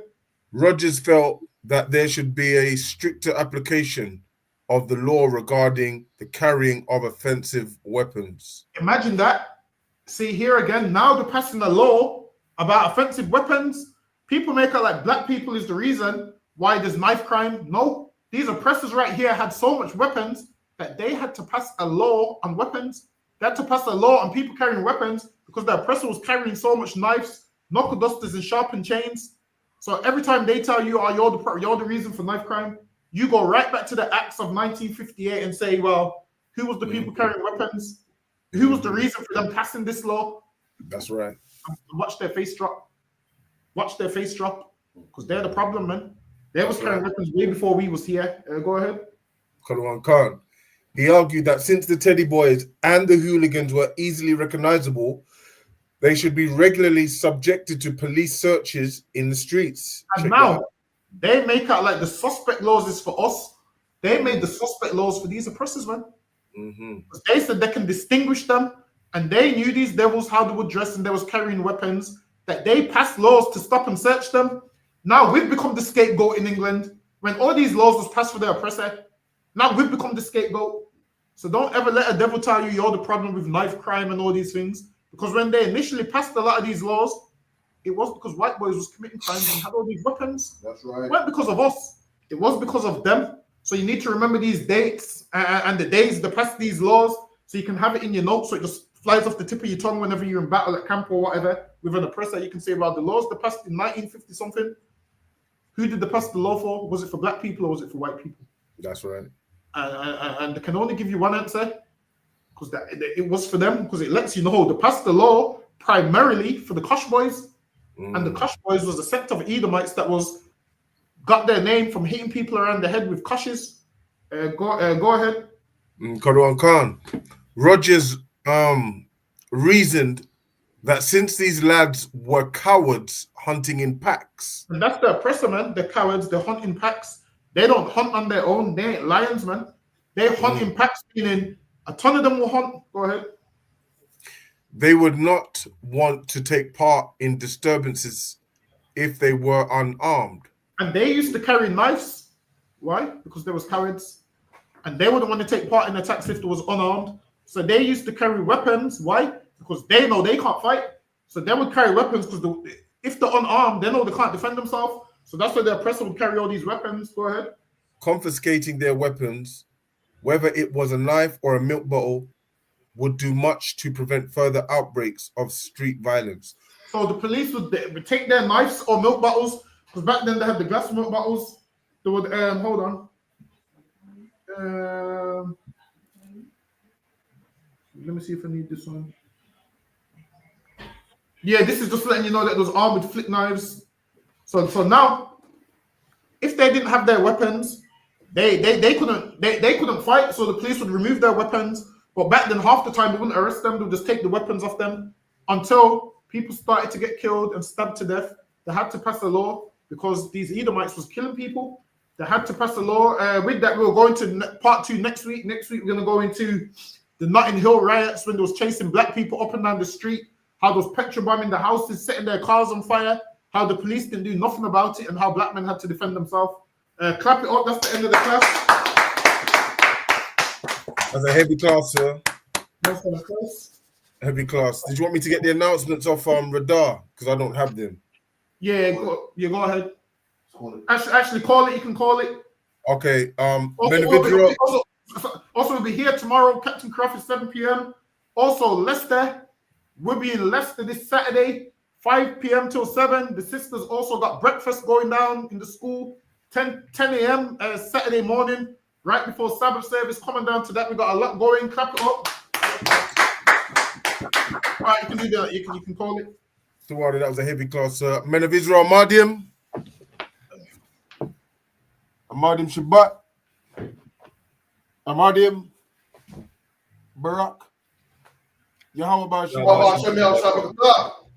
Yahweh.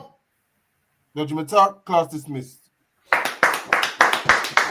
right, for water again to everyone in the chat, for water Hakim, for water Benjamin, for water Israel at Shalom. Lord, the love is each other soon. Shalom, Israel.